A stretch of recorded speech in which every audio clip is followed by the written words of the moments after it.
এই বৃষ্টিটা আমাদের অনেক ক্ষতি করছে, শুধু আমাদের নাই, যে পশু পাখিগুলো আছে সবকিছু এই বৃষ্টির কারণে সবকিছু শেষ হয়ে গেছে বন্ধুরা। আমাদের আর কি যত সবজি টবজি আসে আমাদের এগুলো কিনতে হয় না।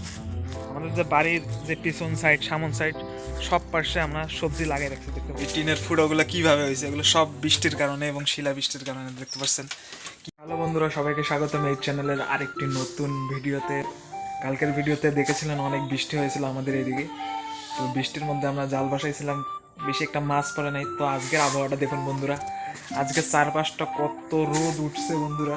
এতদিন যাবৎ প্রায় 2 সপ্তাহ যাবৎ আমাদের এদিকে প্রত্যেকদিন ঝিরঝির বৃষ্টি, মেঘলা আকাশ, একদম পুরা সারাদিন শুধু ঘরে বন্দি ছিলাম বন্ধুরা, যার কারণে কিচ্ছু ভালো লাগতো না। কিন্তু আজকের আবহাওয়াটা দেখুন, সেই রোদ উঠছে আর বাড়িঘর সব শুকাই গেছে, গাছপালাগুলো একটু হয়েছে। আমাদের অনেক ওই পাশের কিছু জমি ছিল, এখানে আমরা কচু গাছ তারপরে আরও অনেক সবজি টবজি লাগাইছিলাম, যেগুলো বৃষ্টির কারণে একবার সম্পূর্ণ মানে শুকিয়ে গেছে, মরে গেছে। তো দেখতে পাচ্ছেন আজকের আবহাওয়াটা। আর আমাদের বাড়িতে দেখতে পাচ্ছেন এদিকে মরিচ গাছ আছে, এই মরিচ গাছগুলো অনেক ঝাল হয়। এবার বৃষ্টির কারণে বন্ধুরা সব শেষ। দেখেন এই মরিচ গাছগুলো একটু করে মরিচ হয় কিন্তু অনেক ঝাল, এগুলো বলে আমার ঝাল মরিচ।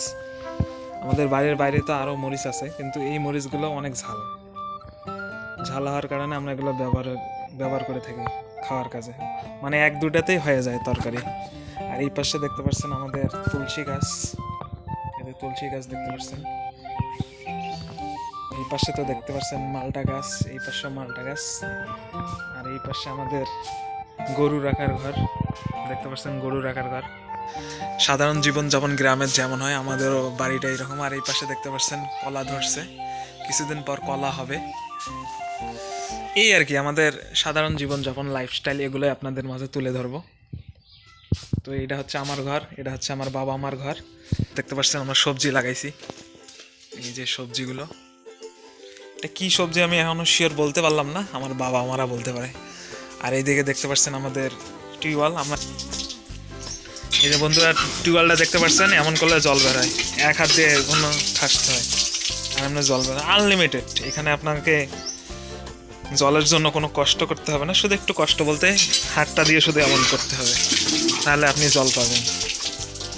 আর এই দেখতে পাচ্ছেন আমাদের জালগুলো, এই জালগুলো দিয়ে আমরা মাছ ধরি। আর উপরে দেখতে পাচ্ছেন কাঁঠালগুলো তো দেখতে পাচ্ছেন সেই সাইজের কাঁঠাল হয়েছে। আর এগুলো শিলা বৃষ্টির কারণে দেখতে পাচ্ছেন বন্ধুরা এই অবস্থাটা। টয়লেটের পাশে আমরা করলা গাছ লাগাইছি, আর এখানে দেখেন করলা ধরছে, দেখতে পাচ্ছেন। এই যে এখানে একটা ছোট ধরছে, অনেক ফলন হয়েছিল, বাট এখন এই বৃষ্টির কারণে আর কোনো ফলমূল নাই বন্ধুরা। দেখতে পাচ্ছেন এখানে আমরা পানের গাছ লাগাইছি, আমার বাবা লাগাইছে।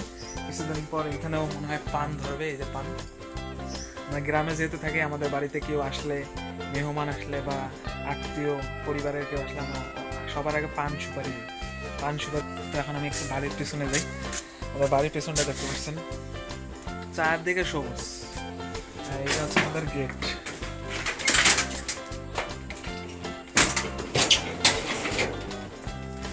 এই হচ্ছে আমাদের গেট। আর যদি আমরা বাড়ির পেছনটা আসি, দেখতে পাচ্ছেন চারদিকে ক্ষেত আর ক্ষেত, ধান ক্ষেত। তো এই পাশটা আমাদের যখন বৃষ্টি হয়, অনেক বৃষ্টি এবং বর্ষা হয়, তখন এগুলো একদম জলে ভরে যায়। তখন আমরা এই ক্ষেতগুলোয় অনেক মাছ মারি, আবার অনেক মজা করি আর কি। তো এই পাশে দেখতে পাচ্ছেন এই যে এখানে আমরা আরেকটা করলা গাছের লাগাই দিছি। তো আমাদের আর কি যত সবজি টবজি আসে আমাদের এগুলো কিনতে হয় না। আমাদের যে বাড়ির যে পিছন সাইড সামন সাইড সব পাশে আমরা সবজি লাগাই রাখছি, দেখতে পাচ্ছেন এই যে করলা গাছ।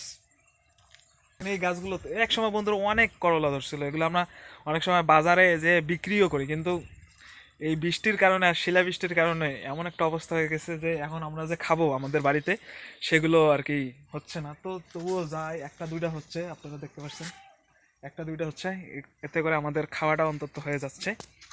আর এই পাশে দেখতে পাচ্ছেন আমাদের মরিচ গাছ। তো এই সিরিয়ালটায় আমরা পুরো মরিচ গাছ লাগাইছি, দেখতে পাচ্ছেন। আমাদের এটা বাড়ির পিছনটায় সম্পূর্ণ মরিচ গাছ লাগাইছি বন্ধুরা। দেখতে পাচ্ছেন এটা আমাদের বাড়ির পিছন পাশটা। তো আপনাদের একটা দেখাই যে আমাদের এদিকে কি রকম শিলাবৃষ্টি হয়েছে। এই দেখেন এই টিনগুলো দেখতে পাচ্ছেন বন্ধুরা, এই টিনগুলো পুরো সব শিলাবৃষ্টির কারণে ফুটাইছে। উপরে তো মাটির টিন আছে, আর এই পাশের টিনটা একটু নর্মাল ছিল, যার কারণে একবারে শিলাবৃষ্টির যত মানে শিলগুলো ছিল সব একদম পুরো ফুটা ফুটা হয়ে গেছে, যার কারণে এই ফুটা ফুটাগুলো হয়ে গেছে দেখতে পাচ্ছেন। আর এই পাশে দেখতে পাচ্ছেন এগুলো ওই জাতেরই মরিচ যেগুলো অনেক ঝাল বেশি। আর কিছুদিন আগে আমরা এখানে একটা লটকো গাছ লাগাইছি, যখন ফল হবে তখন আপনাদের দেখাবো। আর এই পাশে দেখতে পাচ্ছেন লেবু গাছ, লেবু অনেক ধরছে, কিছুদিন পর আরও হবে, দেখতে পাচ্ছেন লেবু অনেক লেবু ধরছে বন্ধুরা, এই লেবু দিয়ে আমরা খাই দেখতে পাচ্ছেন। আর এই পাশে কিছু কলা গাছও লাগাই রাখছি যাতে করে কলা আমরা খাইতে পারি। দেখুন বন্ধুরা, আমি এই সাইডটাও দেখাই, আপনারা অনেকে বিশ্বাস করবেন না যে এই টিনের ফুটোগুলো কীভাবে হয়েছে। এগুলো সব বৃষ্টির কারণে এবং শিলা বৃষ্টির কারণে দেখতে পাচ্ছেন কি বড় বড় একটা করে ছিদ্র। এগুলো সব মানে যেগুলো আমাদের টিনগুলো নর্মাল ছিল সব ফুটা ফুটা হয়ে গেছে। তো এই হচ্ছে আমাদের আর কি বাড়ির ভেতরের পরিবেশটা। আমাদের বাড়িতে বলতে গেলেন আমার মা বাবা আর আমার একটা ছোট ভাই, আমরা এই 4 জনেই থাকি। তো এই হচ্ছে আমাদের ছোট্ট পরিবার। তো বন্ধুরা, এই হচ্ছে আমাদের সামনের সাইডটা দেখতে পাচ্ছেন ছাগল টাগল, এটা হচ্ছে রোড একটা আছে, পাকা রোড। আর এই পাশে আমরা কিছু সবজি টবজি ফলায় রাখছি দেখতে পাচ্ছেন, শাক সবজি যেটা আর কি লাগে এই পাশে সব কিছুতে আছে। এই যে মরিচ গাছ, তো এই পাশে দেখতে পাচ্ছেন সুপারি গাছ, কলা গাছ, সব কিছু আছে। ও বন্ধুরা, একটা জিনিস দেখান, আপনারা কোনোদিন এই জিনিসটা দেখছেন নাকি অবশ্যই কমেন্ট করে জানাবেন। দেখেন একটা পাখির বাসা, বাবুই পাখির বাসা। দেখুন বন্ধুরা, কত কষ্ট করে বাসাটা বানাইছে, কিন্তু ঝড় বৃষ্টির কারণে এটা পড়ে গেছে। এই যে সুপারি গাছগুলো দেখতে পাচ্ছেন, এগুলোই বানাইছিল। তো বন্ধুরা, বাসাটা দেখতে পাচ্ছেন কত সুন্দর বাসা। বন্ধুরা, আমি এমন বাসা এদের দেখুন কত সুন্দর নিখুঁত, কত কষ্ট কত যত্ন করে বানাইছে। আর ভেতরটা দেখতে পাচ্ছেন, ভেতরটা কত সুন্দরভাবে। কিন্তু আফসোস যে এই বৃষ্টিটা আমাদের অনেক ক্ষতি করছে, শুধু আমাদের না, এই যে পশু পাখিগুলো যে আছে, এই সুপারি গাছগুলো দেখতে পাচ্ছেন উপরের, এই সুপারি গাছগুলো এটা বানাইছিল। দেখুন কত সুন্দরভাবে বানাইছে, কত কষ্ট করে। সব কিছু এই বৃষ্টির কারণে সব কিছু শেষ হয়ে গেছে বন্ধুরা। দেখতে পাচ্ছেন বন্ধুরা, এটা আমাদের হচ্ছে রাস্তা। তো রাস্তাটার মধ্যে ধানের ইয়েগুলা আমরা শুকাইতে দিচ্ছি, এগুলো হচ্ছে ধানের যে ইয়েটা থাকে, গাছটা যে থাকে, সেই গাছটা। রাস্তাটা দেখতে পাচ্ছেন পুরা কয়েকদিন পরে এমন কষ্ট হবে সাইকেল চালাইতে যে এই রাস্তাগুলোর কারণে। তো দেখতে পাচ্ছেন এই যে হচ্ছে অবস্থা। কালু দেখতে পাচ্ছেন, কালু তো এখানে অনেকক্ষণ ধরে ডাকতেছি তো আসতেছে না, তো এখন আসছে। আর এখন দেখুন কি করতেছে, দেখুন। তো এখানে একটা ভিডিও বানাবো, এখানে আমি কিভাবে আনলাম, কিভাবে আমাদের পরিবারে, এর স্টোরিটা অনেক করুণ এবং দুঃখদায়ক বন্ধুরা। তো এখন দেখতে পাচ্ছেন চলে যাচ্ছে। তো যাক, এর ভিডিওটা আরেকদিন নেক্সট টাইম আমি বলবো কি হয়েছিল কালুর সাথে। কালু তো এখন এখানে বসবে, বসে আমাদের বাড়িটা পাহারা দেবে, ওটা হচ্ছে ওর কাজ। ও সবসময় ওই জায়গায় বসবে, বসে পাহারা দেবে। এই যে দেখতে পাচ্ছেন আমাদের গেটটা, গেটটা এখান থেকে দেখবে ওইখানে কে আসে। যদি কেউ অপরিচিত কেউ আসে এবং ঘাউ ঘাউ করে চিল্লাইতে শুরু করবে। তো এটাই হচ্ছে ওর কাজ আর কি। আমাদের বাড়িটা অনেক প্রোটেকশন দেয় এবং কুকুর আমার অনেক পছন্দের। এর আগেও অনেক কুকুর আনছি, তো সেগুলো থাকে নাই। তো এটা এবার আনছিলাম একটুক, তো এখান থেকে ওকে এত বড় করছি। এর একটা গল্পটা আমি অন্য এক ব্লগে বা অন্য এক ভিডিওতে আপনাদেরকে জানাবো। তো এই আর কি, আজকের জন্য এইটুকু, টাটা, বাই বাই।